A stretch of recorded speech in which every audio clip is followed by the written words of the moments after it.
kabar? Mudah-mudahan baik-baik aja. Di video kali ini aku bakal share informasi tentang beberapa poin penting review pinjaman online kredit pintar.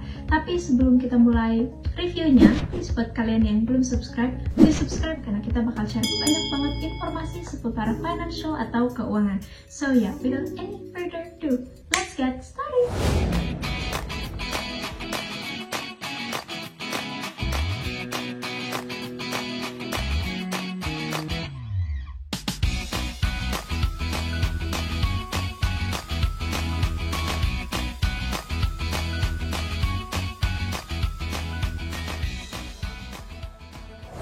Apa sih kredit pintar? Kredit pintar ini adalah salah satu platform pinjaman online yang iklannya sempat ada di mana-mana.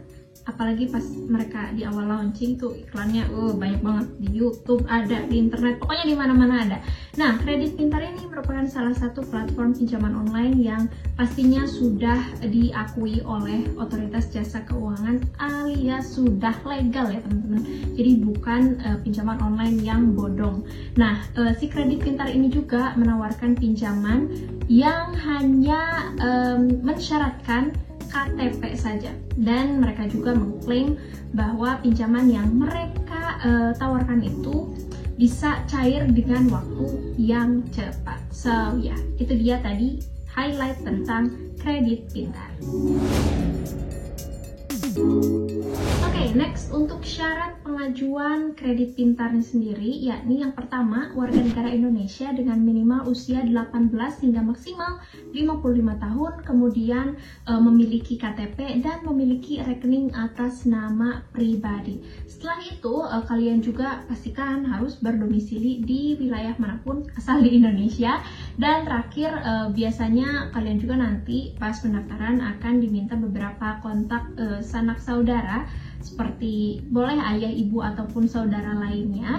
Dan nanti juga kalian bakal diminta foto KTP ataupun selfie juga bareng KTP. Oh teman-teman, next di sini aku bakal memberikan sedikit highlight tentang pinjaman di kredit pintar ya. Nah, di sini bakal ada semacam tabel atau sedikit penjelasan dari pinjaman di kredit pintar. Yang pertama, misalnya nih kalian pinjam dana sebesar 2.300.000 dengan tenor 3 bulan. Untuk dana bersih yang bisa kalian dapatkan yakni 1.955.000 dengan potongan biaya layanan di awal sebesar 345.000, dan untuk cicilan per bulannya yakni sebesar 927.700. Bisa kalian lihat di sini. Teman-teman, sebelum kita masuk ke bagian inti video, aku mau ngasih beberapa general information tentang si kredit pintar ini. Nah, kredit pintar ini merupakan salah satu platform pinjaman online yang mereka mengklaim bisa memberikan pinjaman dalam waktu yang sangat cepat gitu. Bahkan yang aku baca dari beberapa sumber di internet, ada yang kurang dari 10 menit si dana itu udah bisa masuk ke rekening kita. Kemudian untuk rata-rata tingkat bunganya yakni 0,4% per hari, dan di sini ada sistem yang mana semakin patuh peminjam atau nasabah dalam melunasi kewajibannya, maka semakin tinggi pula limit pinjaman yang akan diberikan oleh kredit pintar. Oke teman-teman, untuk cara pendaftarannya cukup mudah. Kalian tinggal download aja aplikasi kredit pintar di Google Play Store. Setelah itu kalian bisa klik daftar dan isi semua formnya. Dan biasanya untuk dokumen yang diminta seperti yang udah aku jelasin sebelumnya, cuma KTP dan juga rekening pribadi kalian saja. Nah, setelah itu nanti kalian akan diberikan kode OTP, dan untuk proses pendaftaran hingga akun kalian siap itu bisa maksimal 24 jam lah ya. Cuma biasanya kurang dari 24 jam juga akun kalian sudah bisa.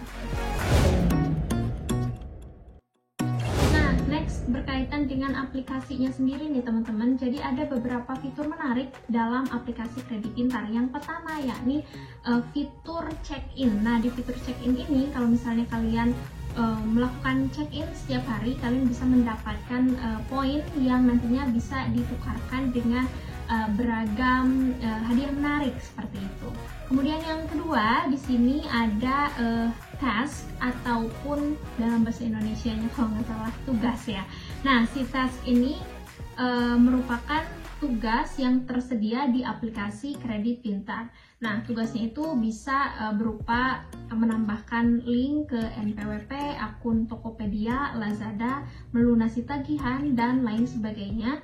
Nah, dari task ini kalian bisa mendapatkan poin yang mana poin ini nanti bisa ditukarkan untuk hadiah-hadiah menarik tentunya. Yang ketiga di sini ada fitur point center atau point exchange, yang mana di point center atau point exchange ini kalian bisa menukarkan poin yang sudah kalian dapatkan ke dalam produk-produk menarik seperti saldo OVO, kemudian ada pulsa, diskon tagihan listrik misalnya, dan lain sebagainya. Kemudian ada juga voucher supermarket. Dan yang terakhir di sini ada points lottery. Untuk points lottery ini mirip seperti fitur point center, namun sistemnya lebih ke undian dengan hadiah utama berupa ada ponsel, dan ini bisa beragam ya teman-teman.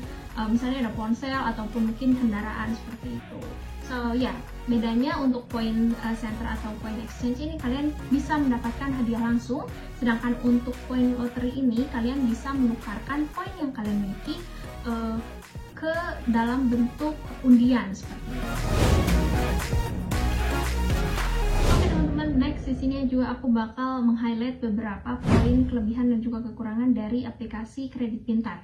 Yang pertama, untuk kelebihannya yakni proses pengajuan pinjaman ini cukup cepat ya teman-teman, bahkan under 10 menit udah bisa masuk ke rekening kalian. Nah, next, dokumen yang diperlukan cukup simpel, hanya rekening dan juga KTP. Di Kredit Pintar kalian tidak akan diminta slip gaji ya, berbeda dengan beberapa pinjaman online lain yang biasanya mereka meminta slip gaji. Kemudian di sini juga di aplikasi Kredit Pintar sendiri ada beberapa fitur-fitur yang menarik. Misalnya tadi ada program check-in atau fitur check-in yang memungkinkan kalian untuk mendapatkan poin yang nantinya bisa ditukarkan dengan hadiah menarik seperti itu. Kemudian di sini juga Kredit Pintar tentunya sudah terpercaya karena memang legalitasnya sudah dijamin, sudah terdaftar juga di OJK. Jadi ini merupakan salah satu pertimbangan yang menurut aku vital ya, karena legalitas pinjaman online ini menjadi salah satu hal yang harus kalian pertimbangkan, karena ya kita nggak mau lah ya terjerumus ke dalam pinjaman online yang bodong alias ilegal. Next, untuk kekurangannya di sini ada sedikit poin yang ingin aku highlight. Yang pertama yakni pengajuan pinjaman hanya bisa dilakukan via aplikasi Android saja. Jadi untuk aplikasinya ini belum tersedia di iOS ataupun di perangkat Apple seperti itu teman-teman. Kemudian yang kedua, untuk biaya layanan dibebankan di awal seperti yang sudah aku jelaskan tadi di highlight pinjaman. Itu tuh ada biaya layanan yang dibebankan di awal sehingga mengurangi jumlah pinjaman yang diterima. Kemudian di sini juga ada bunga yang tergolong tinggi, yakni sebesar 0,4% per harinya. Tapi ini sebenarnya relatif dan kembali juga sih ke pertimbangan kalian, karena dengan bunga 0,4% per hari kalian bisa mendapatkan pinjaman yang nggak ribet, cukup dengan KTP dan rekening saja. Kemudian dengan proses yang sangat cepat pula, bisa cair dalam hitungan menit. So ya, menurut kalian gimana?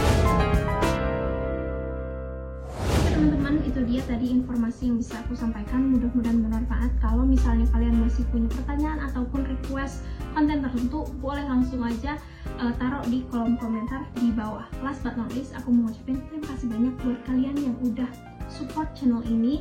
And yep, thank you so much for watching, and I will see you